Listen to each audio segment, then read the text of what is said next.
ଶ୍ରୋତା ବନ୍ଧୁ, ସାହିତ୍ୟ ଜୀବନକୁ ଚିରକାଳ ଯିବାର ରାସ୍ତା ତିଆରି କରେ। ଜୀବନ ଓ ସାହିତ୍ୟ ପରସ୍ପରର ପରିପୂରକ, ଜୀବନକୁ ଚିହ୍ନିବାର ପ୍ରୟାସ। ସାହିତ୍ୟ ନିରୁତା ହେଉ, ଜୀବନକୁ ସୁନ୍ଦର କରୁ, ମଣିଷର ମାନବୀୟ ଅନୁଭବକୁ ସତେଜ କରୁ।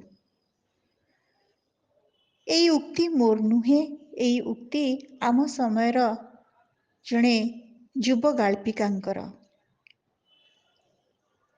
ତାଙ୍କ ଦୃଷ୍ଟିରେ ଗପ ଏକ ଅଲିଖିତ ସମୟର ଇତିହାସ, ଯେଉଁଠି ଜୀବନର ସୂକ୍ଷ୍ମ ଅନୁଭବ ଓ ଅନୁଭୂତି ଶବ୍ଦ ଓ ଭାବରେ ରୂପାୟିତ ହୋଇଥାଏ। ଶ୍ରୋତାବନ୍ଧୁ, ସମକାଳୀନ ଓଡ଼ିଆ କଥା ସାହିତ୍ୟରେ ସେଇ ଯୁବ ଗାଳ୍ପିକା ହେଉଛନ୍ତି ମହାଶ୍ୱେତା ସାହୁ। ପିତା ବିଦ୍ୟାଧର ସାହୁ ଏବଂ ମାତା ଚିତ୍ରରେଖା ସାହୁଙ୍କ କୋଳମଣ୍ଡନ କରି 1981 ମସିହାରେ ଯାଜପୁର ଜିଲ୍ଲାର ବାଛୋଳଠାରେ ସେ ଜନ୍ମଗ୍ରହଣ କରିଥିଲେ। ରମାଦେବୀ ମହିଳା ବିଶ୍ୱବିଦ୍ୟାଳୟରୁ ଓଡ଼ିଆ ଭାଷା ସାହିତ୍ୟରେ ସ୍ନାତକ, ଉତ୍କଳ ବିଶ୍ୱବିଦ୍ୟାଳୟରୁ ସ୍ନାତକୋତ୍ତର ଲାଭ ପରେ ସମ୍ପ୍ରତି ସେ ଓଡ଼ିଶା ସରକାରଙ୍କ ଉଚ୍ଚଶିକ୍ଷା ବିଭାଗରେ ଜଣେ ସୁଦକ୍ଷ ଅଧ୍ୟାପିକା। ନବମ ଶ୍ରେଣୀରୁ ହିଁ ସାହିତ୍ୟରେ ସେ ମନୋଯୋଗ ଦେଇଥିଲେ। ସେ ଏକାଧାରରେ ଜଣେ ଗାଳ୍ପିକା, ଔପନ୍ୟାସିକା ତଥା ଜଣେ ଦକ୍ଷ ସମାଲୋଚିକା ମଧ୍ୟ। ମହାଶ୍ୱେତା ସାହୁଙ୍କର ଏଯାବତ୍ 5ରୁ ଊର୍ଦ୍ଧ୍ୱ ଗଳ୍ପ ସଂକଳନ ଏବଂ 7ରୁ ଊର୍ଦ୍ଧ୍ୱ ଉପନ୍ୟାସ ପ୍ରକାଶିତ ହୋଇଛି।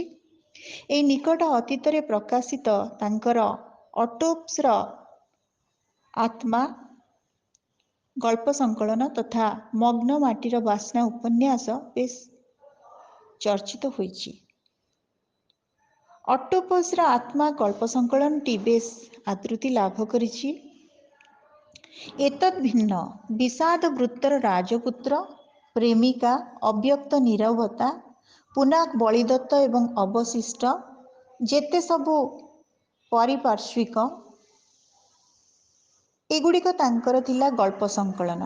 ଉପନ୍ୟାସରେ ରହିଛି ଦର୍ପଣର ଛାଇ, ପାପୁଲିଏ କ୍ଷତ, ଅନ୍ଧାରର ଇନ୍ଦ୍ରଧନୁ, ରକ୍ତ ଝୋଟି, ମଗ୍ନ ମାଟିର ବାସ୍ନା, ଈଶ୍ୱର ମରିଗଲା ପରେ ଇତ୍ୟାଦି। ଇଂରାଜୀରେ ତାଙ୍କର ଅବସ୍କିଓର ଗଡେସେସ୍ ଆତ୍ମପ୍ରକାଶ ଲାଭ କରି ତାଙ୍କୁ ବହୁ ଆଦୃତି ପ୍ରଦାନ କରିଛି। ଗାଳ୍ପିକା ମହାଶ୍ୱେତା ସାହୁଙ୍କର ଏକ ସୁନ୍ଦର ଗଳ୍ପ ଆପଣମାନଙ୍କ ସମ୍ମୁଖରେ ଆଜି ମୁଁ ଉପସ୍ଥାପନ କରୁଛି, ଯାହାର ଶୀର୍ଷକ ହେଉଛି ଭୋକ। ଗାଳ୍ପିକା ମହାଶ୍ୱେତା ସାହୁ। ଆଗରେ ଥିଲା ରାସ୍ତା, ଧୂଳି, ଧୂଆଁ ଓ ମାଟି ଉଡ଼ା ରାସ୍ତା। ତାରି ମଝିରେ ନିଜକୁ ବିକି ଦେଇଥିଲା ରତ୍ନାକର। ପାଟି ଖନି ବାଜୁଥିଲା ଆଉ ସେ ଜୁଳୁଜୁଳୁ କରି ଅନେଇ ରହୁଥିଲା ଗୋଟେ ସ୍ଥିର ସ୍ଥାଣୁ ଦୃଷ୍ଟିରେ ସମସ୍ତଙ୍କୁ ବଲବଲ କରି। ତାର କିଛି ମନେ ପଡ଼ୁନଥିଲା। ସବୁ ଅସମାହିତ ପ୍ରଶ୍ନ ଭିତରେ ଗୋଟିଏ ନାଁ ମନେ ଥିଲା, ସେ ଥିଲା ସଞ୍ଜୁ। ସଞ୍ଜୁ କାହିଁ? ତା ପାଖରେ ସଞ୍ଜୁ ଛଡ଼ା ଅନ୍ୟ କିଛି ଅର୍ଥ ରଖେନା। ସବୁ ଆକୁଳତା ଓ ବ୍ୟାକୁଳତା ସହ ସେ ଖୋଜୁଥିଲା ସଞ୍ଜୁକୁ। ସଞ୍ଜୁ ତାର ଭଉଣୀ। ସଞ୍ଜ ନଈ ଆସୁଥିଲା। ନଈର ଅଥଳ ଜଳରୁ ଗୋଟେ ମଧୁର ଗୁଞ୍ଜରଣ ତାକୁ ପାଗଳ କରି ପକାଇବା ବଦଳରେ ଭୟ ପ୍ରଦାନ କରୁଥିଲା। ପ୍ରତିଦିନ ସେ ସାଙ୍ଗମାନଙ୍କ ମେଳରେ ଆସେ ତାଙ୍କ ପାଳ ହେଉଥିବା ନଈକୂଳ କଣ୍ଡିଆକୁ। ପାଣିରେ ଗୀତ ଶୁଣିବାର ବ୍ୟାକୁଳତାରେ ମାଟିରେ ମୁହଁ ମାଡ଼ି ଶୋଇ ନଈର ଅଧୀର ଗୀତକୁ ସେ ଶୁଣେ। ମାତ୍ର ନଈ ପ୍ରତି ଆଜି ଭୟ ତାକୁ ଜଡ଼ସଡ଼ କରି ପକାଇଲା। ପ୍ରାୟ 24 ଘଣ୍ଟା ବିତିଗଲାଣି ସଞ୍ଜୁର ହଜିଯିବା, ମାତ୍ର ତାର ପତ୍ତା ମିଳୁନି। ସଞ୍ଜୁର ନହକା ଦେହ, ଫୁରୁଫୁରୁ ବାଳ ଆଖି ଆଗରେ ନାଚିଗଲା ରତ୍ନାକରର। ସଞ୍ଜୁର ନହକା ଦେହରେ ସେ ଛୋଟ ପେଟ ଖଣ୍ଡକରେ ଥିଲା ପ୍ରଚୁର ଭୋକ। ଭୋକ ପାଇଁ ନିତି କଳି ଝଗଡ଼ା। ସଞ୍ଜୁର ଭୋକ ସମସ୍ତଙ୍କୁ ଅଥୟ କରି ପକାଉଥିଲା ପିଲାଟି ଦିନରୁ। ଛୋଟ ଥିଲାବେଳେ କାନ୍ଦି କାନ୍ଦି ନାଲିରୁ ନୀଳ ରଙ୍ଗ ହୋଇଯାଉଥିଲା ଭୋକରେ ପ୍ରତି ଅଧଘଣ୍ଟା ଅନ୍ତରରେ। ରାହା ଲେଉଟାଇ ଦେଉଥିଲା। ସତେକି ଏଇ ଲାଗେ ତାର ପ୍ରାଣ ଉଡ଼ିଯିବ ପିଣ୍ଡରୁ। ପ୍ରତି ଅଧଘଣ୍ଟାରେ ସେ ଖାଇବ। 6 ମାସ ହେବା ପୂର୍ବରୁ ବୋଉ ତାକୁ ବାହାର ଖାଦ୍ୟ ଦେବାକୁ ବାଧ୍ୟ ହେଲା। ବୋଉ କ୍ଷୀର ଦେଇ ଦେଇ କଣ୍ଟାମାଳ ହୋଇଗଲା। ରାଗରେ କଚାଡ଼ି ଦିଏ ଭୂଇଁରେ। କଉ ସବା ଖାଇ ପେଟ ନେଇ ଜନ୍ମ ହୋଇଛୁ ଲୋ, ରାଗରେ କହି ପକାଏ ବୋଉ। ଶୋଷି ଶୋଷି କ'ଣ ମୋତେ ମାରିଦେବୁ? କାନ୍ଦି କାନ୍ଦି ଉଠେ ବୋଉ। ମାତ୍ର କୁନି କୁନି ହାତରେ ସେ ମୁଠାଏ ଧରେ ବୋଉର କାନି। ବୋଉର ଛାତିର ମୁହଁ ଛାଡ଼େ ନାହିଁ। ଜୋକ ପରି ଜାକି ହୋଇ ଲାଗିଥାଏ ତା ଦେହରେ। ସଞ୍ଜୁର ଭୋକ ସୀମା କେହି ଟପି ପାରିଲେ ନାହିଁ। ଯାହା ପାଇଲା ତା ଖାଇଲା। ଶାଗଠାରୁ ପଖାଳ, ପେଜରୁ ତୋରାଣି ଯାହା ମିଳିଲା। ଘରଠାରୁ ବାହାର ଯାଏ ଯିଏ ଯେତେବେଳେ ଯାହା ଯାଚିଲେ ମନା ନାହିଁ। ଲାଜ କି ସରମ ନାହିଁ ମାଗିକି ଖାଇବାରେ।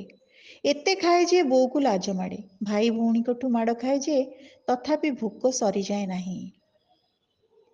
ଏତେ ଭୋକ ତାର କୋଉଠି କେଜାଣି ଥାଏ। ତାର ପେଟ ପୂରେନା ଯେତେ ଖାଇଲେ ମଧ୍ୟ। ସାଇଠାରୁ ପଡ଼ିଶା ଯାଏ, ବନ୍ଧୁଠାରୁ ବାନ୍ଧବ ଯାଏ ସମସ୍ତେ କହନ୍ତି, ଏହା ପେଟରେ ରାକ୍ଷସ ଅଛି, ସବା ଖାଇଟା, ଅଲାଜୁକିଟା। ନହକା ଡାଙ୍ଗ ପରି ଦେହରେ ଏତେ ଖାଇବ କୁଆଡ଼େ ଯାଏ କେଜାଣି। କେହି ଦେଖିଲେ କହିବେ ନାହିଁ ଏତେ ସେ ଖାଉଥିବ ବୋଲି। ସମସ୍ତଙ୍କ ଠାରୁ ଅଧିକା ଭାଗ ତାର। ତା ପାଇଁ ଭାଗେ ଅଧିକା ପଡ଼ିବ ହାଣ୍ଡିରେ। ତଥାପି କାହା ବାଡ଼ିରୁ ପିଜୁଳି ତ କାହା ବାଡ଼ିର କରମଙ୍ଗା ଚୋରି କରି ଖାଇବାର ଫେରାଦ ପହଞ୍ଚୁଥିବ ବୋଉ ପାଖରେ। ଭୋଜି ଭାତରେ ସେ ବଡ଼ ଲୋକଙ୍କୁ ମଧ୍ୟ ପଛରେ ପକାଇ ଦେବ। 3 ଦଫା ଖାଇବ। ଦିନେ ଖୁବ୍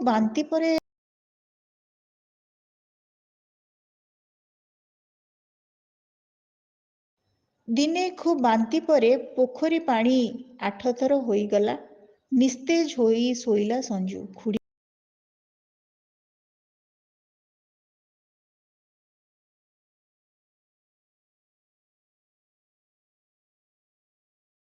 ଖୁଡ଼ି କହିଲେ, ଅଜସ୍ର ଖାଉଛି ରାକ୍ଷସୀ ପରି।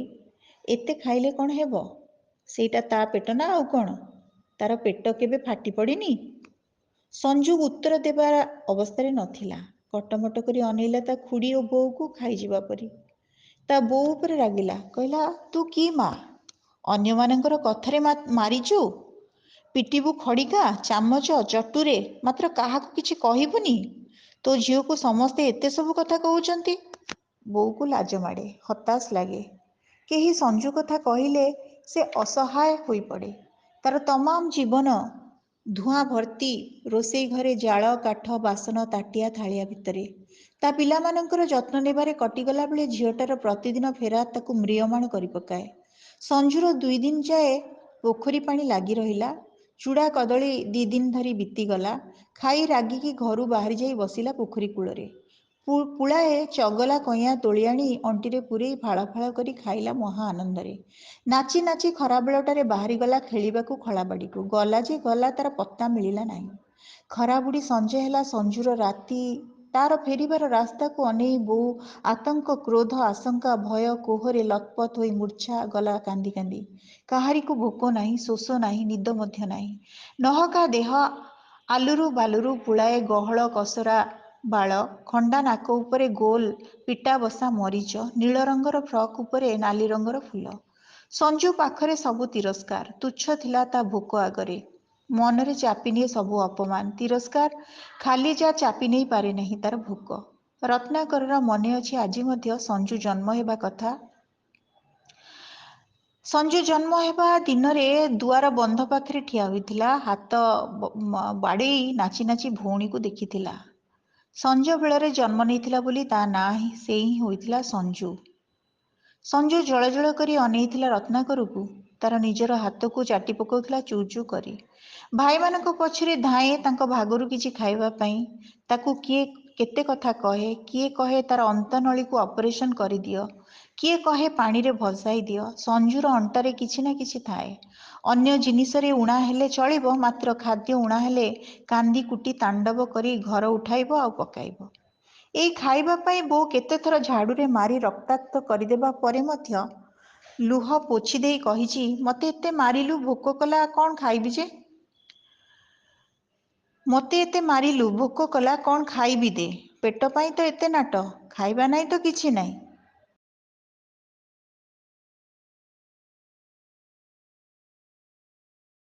ତାର ଖାଦ୍ୟ ପାଇଁ ବ୍ୟାକୁଳତା ଅନ୍ୟମାନଙ୍କ ମୁଣ୍ଡ ବ୍ୟଥାର କାରଣ ପାଲଟି ଯାଇଥିଲା।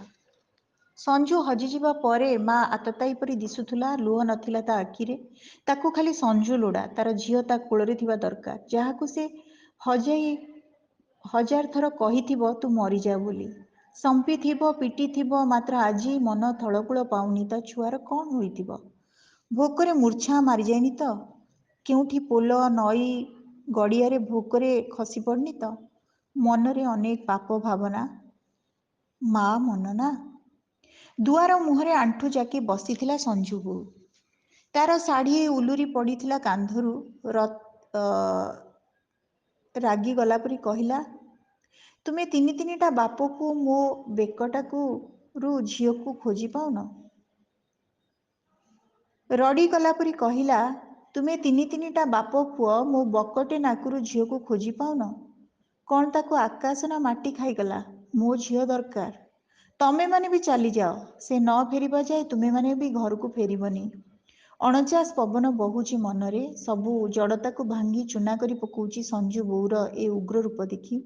ରତ୍ନାକର ପିଲାଦିନରୁ ଆଜି ଯାଏ ମାଆର ଏମିତି ରୂପ ଦେଖିନଥିଲା। ସେ ଡରିଯାଇ ଧାଇଁଗଲା ସଞ୍ଜୁକୁ ଖୋଜିବା ପାଇଁ।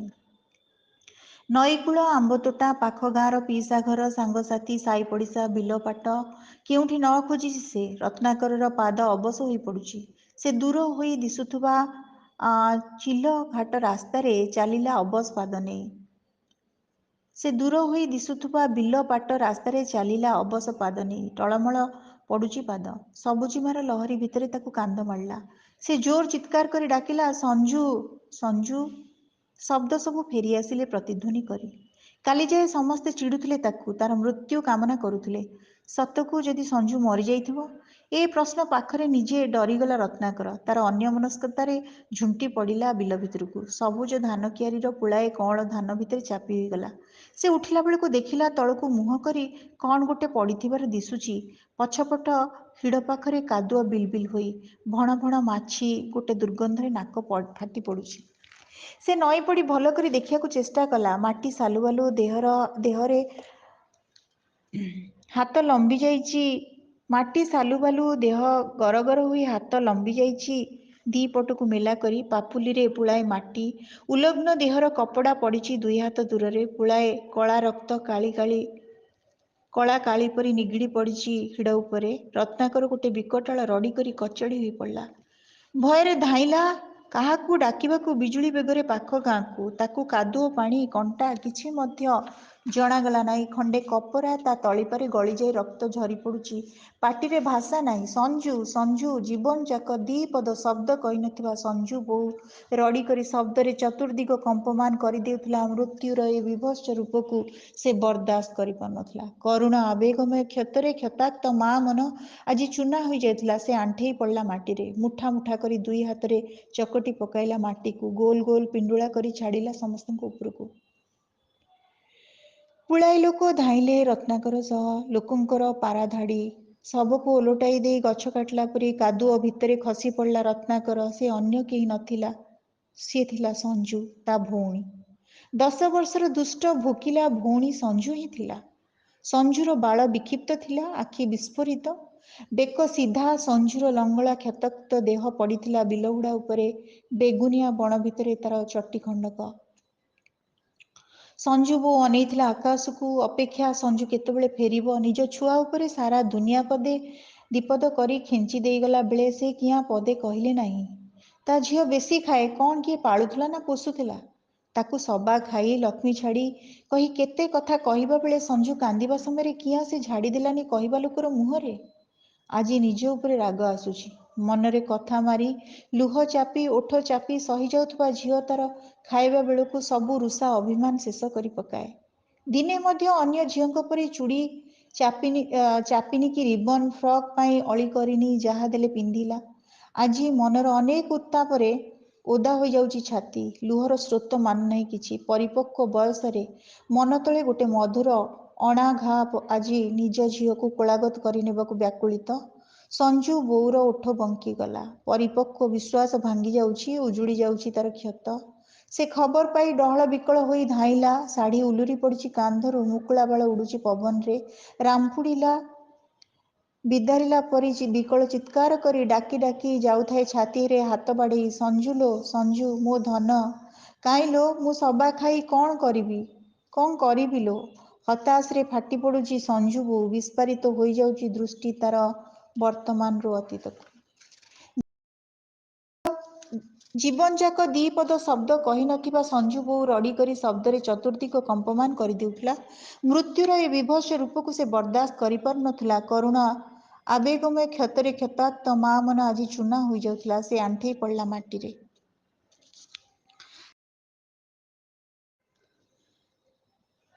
ସେ ଆଣ୍ଠେଇ ପଡ଼ିଲା ମାଟିରେ, ମୁଠା ମୁଠା କରି ଦୁଇ ହାତରେ ଚକଟି ପକାଇଲା ମାଟିକୁ, ଗୋଲ ଗୋଲ ପିଣ୍ଡୁଳା କରି ଛାଡ଼ିଲା ସମସ୍ତଙ୍କ ଉପରକୁ। ରାଗ, ଘୃଣା, କୋହ, କ୍ରୋଧର ଜର୍ଜରିତ ହତାଶରେ କୋଳେଇ ଧରିଲା ଛାତିରେ ସଞ୍ଜୁକୁ।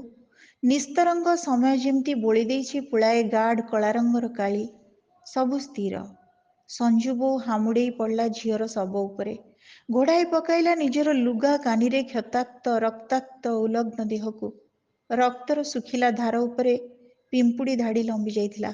ଅତି କରୁଣ ଭାବେ ଚିତ୍କାର କରି କାନ୍ଦୁଥିଲା ସଞ୍ଜୁ ବୋଉ। ସଞ୍ଜୁର ଓଠ ମେଲି ଯାଇଥିଲା। ତାର ପାଟି ଆଁ ଭିତରେ କନା ବିଣ୍ଡା ଦିଆଯାଇଥିଲା। ଟାଣି ଆଣିଲା ଘୃଣାରେ ସଞ୍ଜୁ ବୋଉ। ଆକାଶରେ ଘଡ଼ଘଡ଼ି ଶବ୍ଦ ପଡ଼ୁଛି ଉଠୁଛି। ଆଜି ସଞ୍ଜୁ ବୋଉର ବିକଳ କାନ୍ଦଣା ଓ ଦଇନୀ ପାଖରେ ସ୍ତବ୍ଧ ସାରା ଜଗତ। ପାରା ଧାଡ଼ି ପରି ଲୋକ ଗାଁରୁ ଗାଁକୁ ଖବର ରାଷ୍ଟ୍ର ହୋଇଯାଇଛି ଗୋଟେ କଅଁଳ 10 ବର୍ଷର ଛୁଆର ବଳାତ୍କାର ମୃତ୍ୟୁ। କାନ ଝାଇଁ ଝାଇଁ କରିଦେଉଛି। ପୋଲିସ, ମିଡ଼ିଆର ଗହଳି। ଅଣାୟତ୍ତ ସଞ୍ଜୁ ବୋଉ କାଦୁଅ ବାଲୁ ବାଲୁ ସଞ୍ଜୁକୁ ଜାକି ଧରିଛି ଛାତି ଉପରେ। ସଞ୍ଜୁର ଗୋଟେ ହାତରେ ଜରି, କାଦୁଅ ବିଲି ବିଲି ଜରି ଭିତରେ ବରା ଓ ପିଆଜି, ଗୋଟେ ଆମ୍ବିଳା ଗନ୍ଧ। ମୋ ଧନ, ମୋ ମା ଲୋ, ଉଠୁ, ଚାଲ ଯିବା ଘରକୁ। ତୋ ପାଇଁ ଢେର ରାନ୍ଧିବି, ତତେ କୋଳ କରି ରଖିବି, ଜମା ସବା ଖାଇ କହିବି ନାହିଁ, ଯେତେ ଖାଇଲେ ବି ରାଗିବି ନାହିଁ। ସବୁ ଶବ୍ଦ ବିକଳ ଆର୍ତ୍ତନାଦ ପରି ନିସ୍ତରଙ୍ଗ ଢେଉ ପାଲଟି ଯାଉଥିଲା ସ୍ତବ୍ଧ ଜନସମୁଦ୍ର ଭିତରେ। ସଞ୍ଜ ନଇଁ ଆସୁଥିଲା ଗାଢ଼ କଳା ରଙ୍ଗ ନେଶି ଦେବା ପାଇଁ ଏ କାଳିମା ଉପରେ। ଶ୍ରୋତା ବନ୍ଧୁ, ଆମେ ଶୁଣୁଥିଲେ ଆମ ସମୟର ଜଣେ ଯୁବ ଗାଳ୍ପିକା ମହାଶ୍ୱେତା ସାହୁଙ୍କର ଏକ ସ୍ପର୍ଶକାତର ସୁନ୍ଦର ଗଳ୍ପ, ଯାହାର ଶୀର୍ଷକ ଥିଲା ଭୋକ। ଅଡ଼ିଓଟି କେମିତି ଲାଗିଲା?